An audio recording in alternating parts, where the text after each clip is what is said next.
Oke, kembali lagi di Sederhana Tapi Bisa. Di materi berikutnya kita akan belajar tentang himpunan. Himpunan.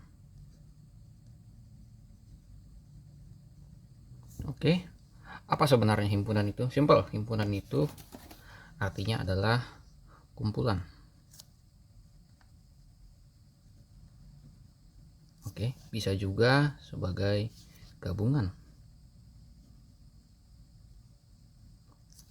Atau himpunan. Himpunan lagi, itu udah himpunan ya, bahasa Inggrisnya itu set ya.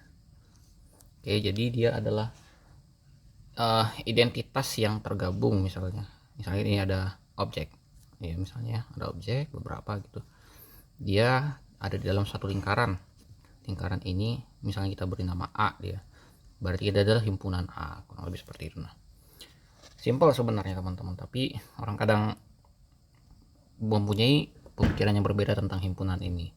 Lalu apa sih himpunan di matematika itu? Simpelnya teman-teman, himpunan itu di matematika punya karakteristiknya tersendiri. Apa karakteristik dari himpunan atau kumpulan atau set di dalam matematika?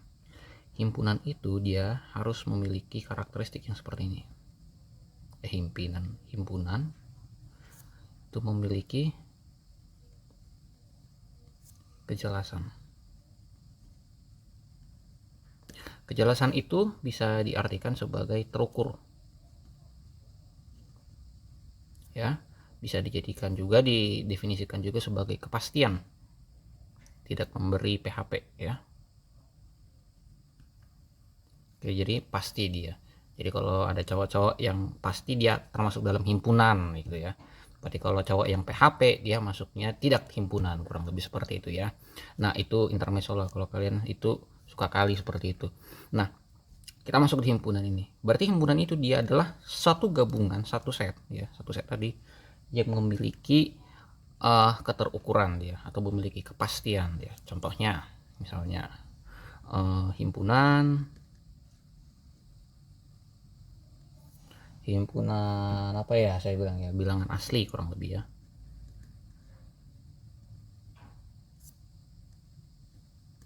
Oke, himpunan bilangan asli berarti misalnya contohnya itu dia seperti angka 1, 2, 3, 4 seterusnya kurang lebih ya.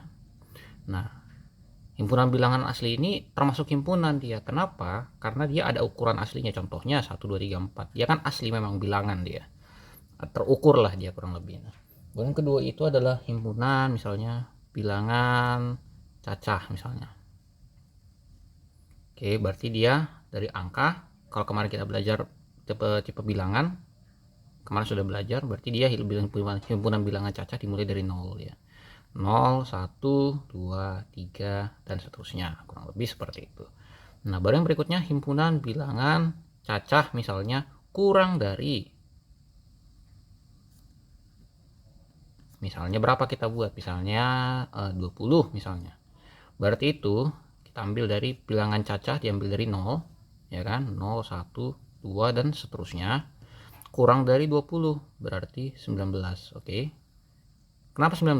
Kan kurang dari 20 ya, bukan kurang dari sama dengan, tapi kurang dari 20. Nah, baru yang berikutnya misalnya himpunan misalnya bilangan lagi hewan aja kita buat ya. Hewan berkaki 2 sama dengan misalnya ya, ada bebek ya kan, ada ayam ya kan, ada burung dan seterusnya, yang pasti berkaki 2. Nah, itu termasuk himpunan karena emang jelas batasannya gitu. Batasannya apa? Hewan berkaki 2 gitu. Baru yang berikutnya himpunan, misalnya himpunan manusia misalnya berkaki 5 misalnya. Kira-kira bagaimana gitu ya. Ya ini nggak ada. Jadi dia termasuk himpunan kosong dia. Tapi termasuk himpunan kah dia? Termasuk himpunan dia. Jelas dia. Manusia berkaki 5 nggak ada gitu. Maka kosong, nggak ada. Nah, yang tidak termasuk himpunan itu apa coba? Misalnya himpunan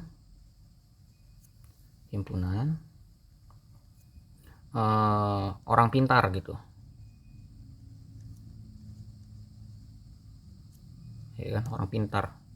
ini nggak himpunan teman-teman. Kenapa? Orang pintar itu kan banyak definisinya gitu, dia nggak pasti. Contohnya si A pintar di matematika misalnya, si B pintar di psikologi misalnya, sama-sama pintar kan, tapi ukurannya kan beda dia. Makanya kalau misalnya dikatakan himpunan orang pintar, itu nggak jelas gitu, itu sangat aneh gitu.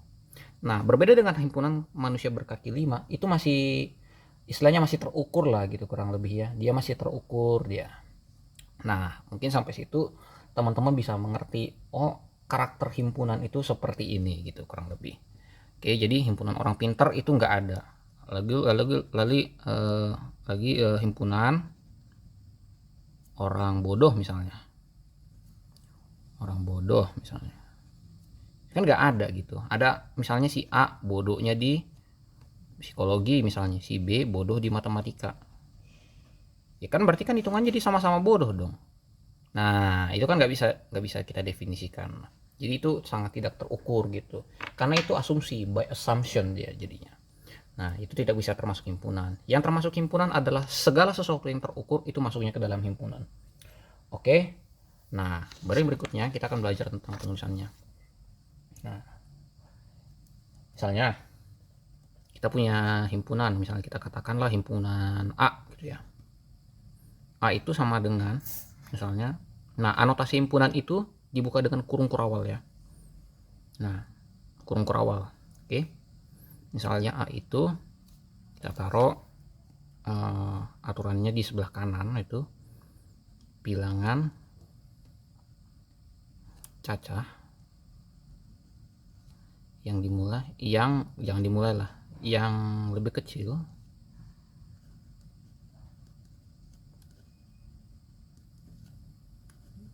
dari, kita buat aja 6. Oke, berarti kalau lebih kecil dari 6 berarti 0, 1, 2, 3, 4, 5. Oke. Nah, ini perlu diperhatikan teman-teman. Teman-teman jangan sampai lupa lebih kecil dari sama dengan, itu jangan lupa. Itu sangat sensitif sebenarnya. Kenapa sangat sensitif? Nanti di video-video berikutnya dijelaskan. Oke, yang penting kita ingat, kita ke arah sini dulu. Bilangan cacah yang lebih kecil dari 6. Ada 0 sampai 5. Berarti kalau misalnya kita punya nilai, misalnya kita ada nilai nih 4. 4 itu berarti kan termasuk bilangan dari A ya. Termasuk himpunan dari bilangan cacah yang lebih kecil dari 6. Berarti termasuk ya. Nah, kalau menandakan suatu objek, ada satu objek ya, terdiri dari maksudnya dia berada di dalam satu himpunan, misalnya objek X, dan ini adalah himpunan A, berarti itu notasinya seperti ini teman-teman. Berarti X adalah anggota dari si A. Oke. Nah, berarti kalau 4 itu adalah anggota dari si A. Oke, saya kurang bisa nulis kayak gitu, agak rumit, kecuali kalau yang siku-siku lah gitu ya, baru bisa. Nah, berarti kalau misalnya 3 itu juga termasuk himpunan dari A gitu. Lalu bagaimana dengan misalnya 6? Apakah 6 termasuk himpunan dari A, bagian anggota lah gitu ya, atau enggak dia? Jadi enggak termasuk. Oke, dia enggak termasuk. Kenapa? Peraturannya jelas. Bilangan cacah yang lebih kecil dari 6. Lebih kecil dari 6, bukan lebih kecil dari sama dengan. Oke, jadi 6 tidak termasuk anggota dari A gitu. Nah, ingat anotasinya adalah ini. Nah, ini ya, jika X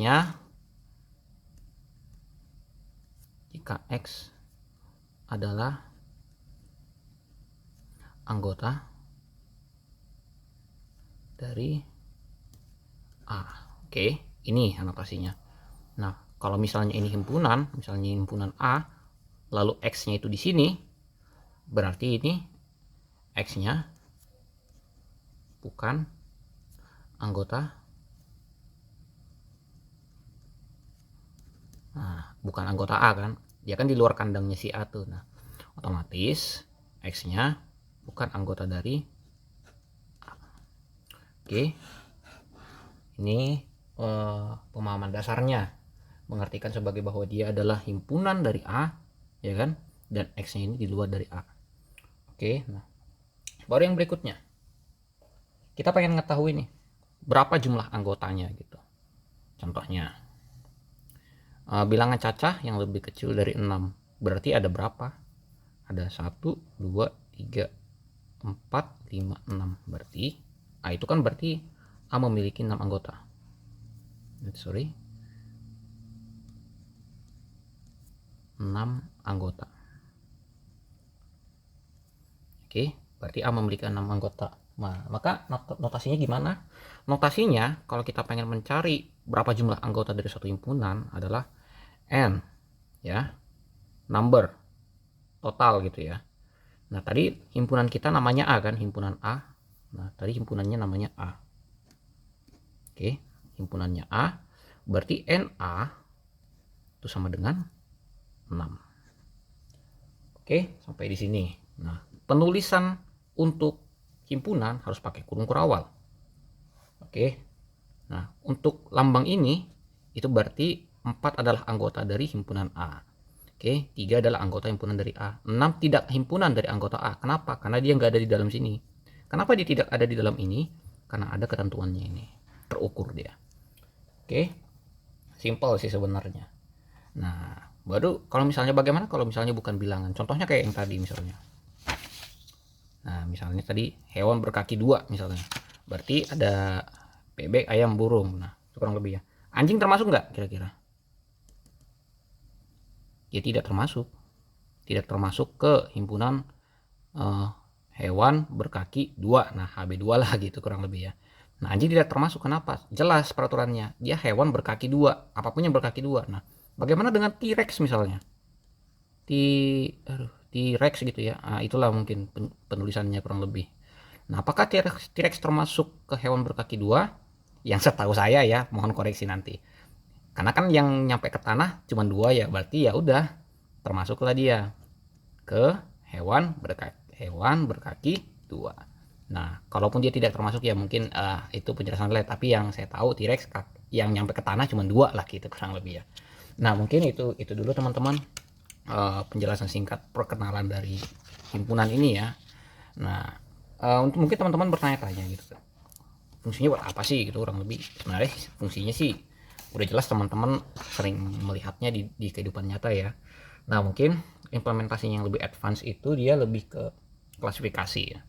Contohnya seperti tadi misalnya mana tadi itu himpunan, misalnya tadi himpunan kan ada misalnya himpunan bilangan cacah yang lebih kecil dari 6.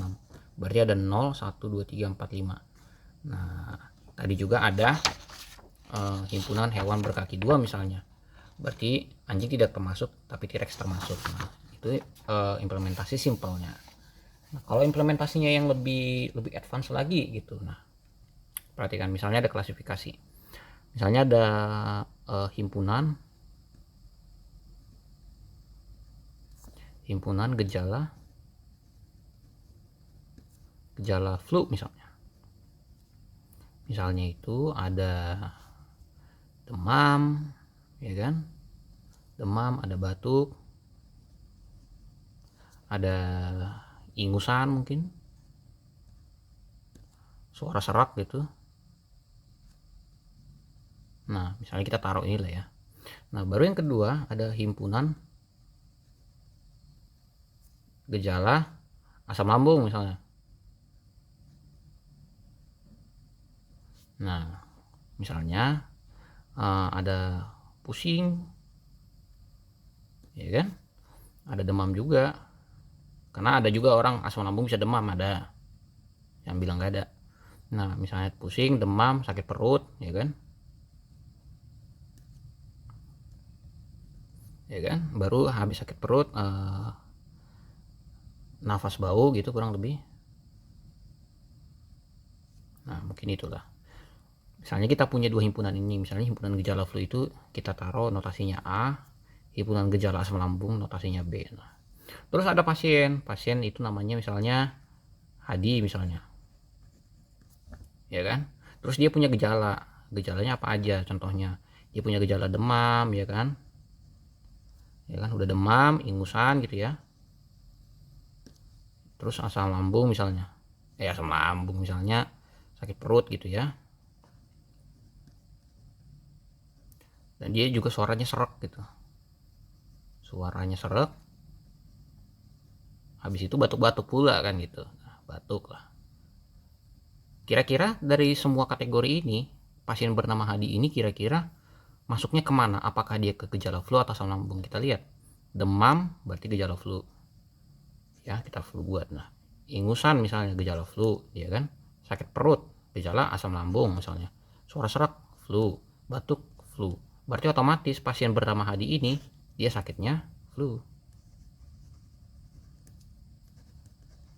Oke, mungkin itu aja dulu perkenalannya dari materi himpunan ini. Kira-kira semoga teman-teman bisa mendapatkan gambaran implementasinya di kehidupan nyata. Nah, ini sebenarnya banyak sih, bisa dipakai di AI, juga bisa dipakai di finance, ini sangat terpakai sekali. Di apa namanya ya, di arsitektur sipil, nah arsitektur lah kita bilang ya, itu sangat terpakai sekali. Nah, di 3 bidang yang saya tahu ini sangat terpakai sekali. Bagi teman-teman yang pernah belajar informatika pasti akan sangat relate dengan bagian ini. Jadi kalau teman-teman pengen belajar AI, machine learning, deep learning, ya sangat disarankan belajar himpunan ini, karena dari himpunan ini ya, dari himpunan itu nanti bisa turun ke probabilitas. Nah, dari probabilitas bisa turun ke yang namanya statistik. Nah, ini sangat terpakai ya. Ini sangat terpakai di yang namanya AI, machine learning, deep learning gitu. Bahkan di finance pun sangat terpakai. Bahkan di semua lini engineering sangat terpakai ini. Nah, mungkin cukup sekian dulu perkenalannya teman-teman. Semoga berguna buat teman-teman. Sederhana tapi bisa. Terima kasih.